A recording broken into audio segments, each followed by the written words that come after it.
अस्सलाम वालेकुम dear students. आज का जो हमारा टॉपिक है वो है प्लेन एरिया के बारे में। कि हमने एक्सक्रीशन के बारे में पढ़ा हुआ है कि एक्सक्रीशन क्या होती है। एक्सक्रीशन होता है मतलब जिस्म से नाइट्रोजनस वेस्ट जो होते हैं उनको किस तरह से रिमूव करते हैं। जो नाइट्रोजनस वेस्ट को हो गया जो इनके हमारे अंदर जिस्म के अंदर पाए जाते हैं उसको जो रिमूवल होती है जिस्म से खारिज करना होता है उसको क्या नाम देते हैं, हम एक्सक्रीशन का नाम देते हैं। तो आज हम पढ़ेंगे मुख्तलिफ यानी कि वर्टिब्रेट्स इनवर्टिब्रेट्स के अंदर किस तरह से एक्सक्रीशन होती है। तो फिलहाल आज का जो हमारा टॉपिक है वो एक्सक्रीशन इन प्लेन एरिया, मतलब कि प्लेन एरिया जो होते हैं वो किस तरह से अपने जिस्म से क्या करते हैं, एक्सक्रीटरी जो प्रोडक्ट होते हैं उनके वो किस तरह से रिलीज करते हैं।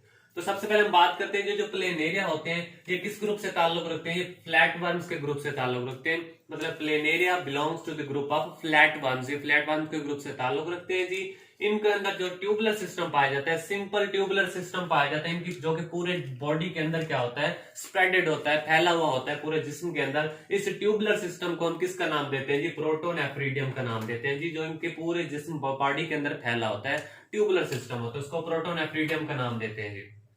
अब ये जो प्रोटोनेफ्रिडियम होता है इनके इनके पूरे जिस्म के अंदर जो फैला होता है विदाउट इंटरनल ओपनिंग, इनके अंदर की तरफ इनके कोई ओपनिंग नहीं होती जी। इसको हम किसका नाम देते हैं जी, प्रोटोनेफ्रिडियम का नाम देते हैं जी। अब ये जो प्रोटोनेफ्रिडियम है ये कैप्ड होते हैं, मतलब कि इन्होंने ऊपर से ढका हुआ होता है। किस चीज ने इसको ढका होता है, इनको जी फ्लेम सेल्स ने ढका होता है। सेलुलर सेटअप होता है किसका, फ्लेम सेल्स का। मतलब फ्लेम सेल्स होते हैं जो कि इनके जो ट्यूबुलर सिस्टम होता है इनको ऊपर से ढका होता है, कैप्ड अप किया होता है, उसके ऊपर से टोपी नुमा से चढ़े होते हैं उसके ऊपर।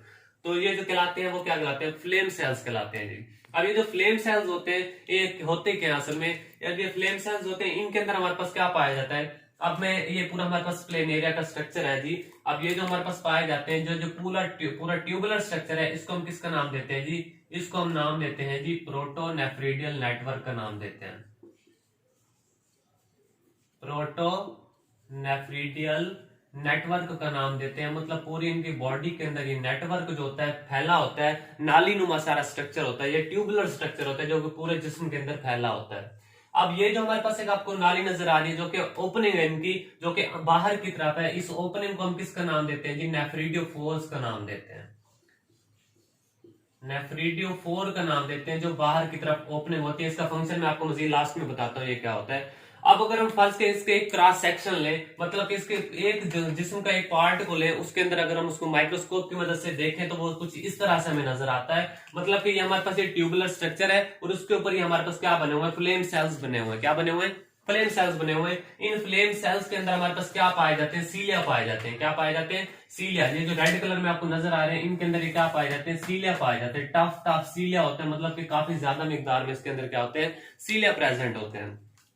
अब इनकी क्या होते हैं, फ्लिकरिंग फ्लेम होते हैं, मतलब कि इनकी बीटिंग मूवमेंट होती है। बीटिंग मूवमेंट मतलब ऐसे एक दूसरे से इस तरह करना, इस तरह बीटिंग मूवमेंट जो होती है उसकी मदद से क्या होता है। अब ये हमारे पास ये तीन हमारे पास मैंने यहाँ पर आपको बनाया, क्या बनाया, फ्लेम सेल्स बनाया। अगर हम एक फ्लेम सेल को देखें तो उसका कुछ स्ट्रक्चर जो होता है कुछ इस तरह से होता है, जिसके अंदर हमारे पास ये दरमियान में जो है इसको हम किसका नाम देते हैं, न्यूक्लियस का नाम देते हैं।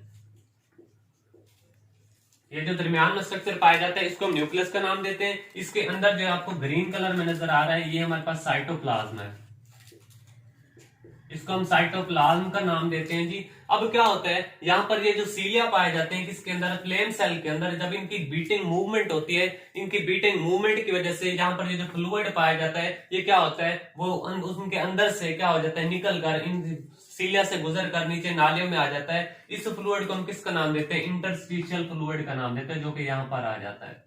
इसको हम नाम देते हैं इंटरस्टिशियल फ्लूइड का नाम देते हैं। अब ये जो फ्लूइड होता है अब क्या होता है, अब जब इनकी बीटिंग मूवमेंट होती है तो जिसकी मदद से फ्लिकरिंग फ्लेम्स पैदा होते हैं। क्या पैदा होते हैं, फ्लिकरिंग फ्लेम्स। आपका शॉर्ट क्वेश्चन भी आता है कि हम फ्लेम सेल्स को फ्लेम सेल्स ही क्यों कहते हैं जी। इसकी यही वजह है कि जब इनकी ये बीटिंग मूवमेंट करते हैं तो उनकी वजह से फ्लिकरिंग फ्लेम्स पैदा होते हैं, शोले नुमा स्ट्रक्चर उभार नुमा होते हैं, शोले बन जाते हैं जैसे, इस वजह से उनको हम फ्लेम सेल्स का नाम देते हैं जी।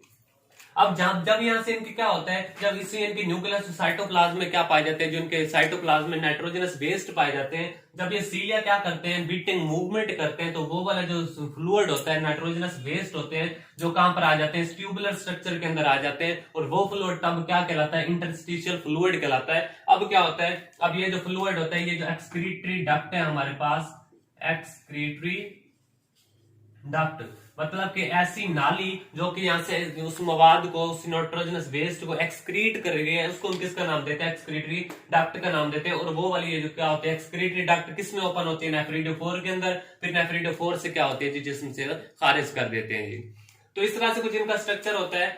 अब ये जो हमारे पास होते हैं टफ टफ सीलिया पाए जाते हैं जो कि इनकी बीटिंग मूवमेंट करते हैं। अब इनके अंदर हमारे पास सेवरल ओपनिंग होती हैं, ये बहुत सारी ओपनिंग होते हैं जिनके पूरे जिस्म की तरफ इनके ओपनिंग होते हैं जो बाहर की तरफ होते हैं। इनका काम क्या होता है? ये वाला जो इंटरस्टिशियल फ्लूइड होता है इसको जिस्म से बाहर खारिज करना होता है।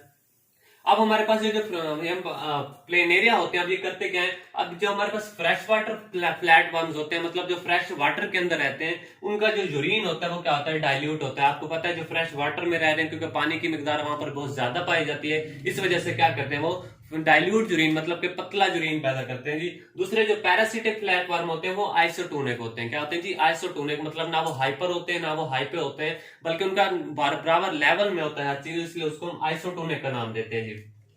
आइसोटोनिक तो हार्ट इन्वायरमेंट होते हैं। इनका काम क्या होता है कि डिस्पोजिंग नाइट्रोजनस वेस्ट को जिस्म से खारिज कर देना, डिस्पोज कर देना, तो इनका ये काम होता है जी।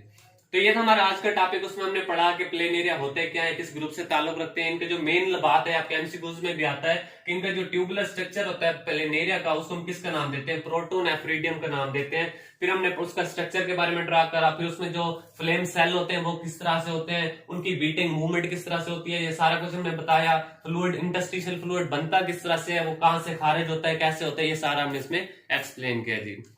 कोई इसके बारे में क्वेश्चन हो तो कमेंट्स में जरूर पूछेगा। इंशाल्लाह कल के मिलते हैं। अल्लाह हाफिज़।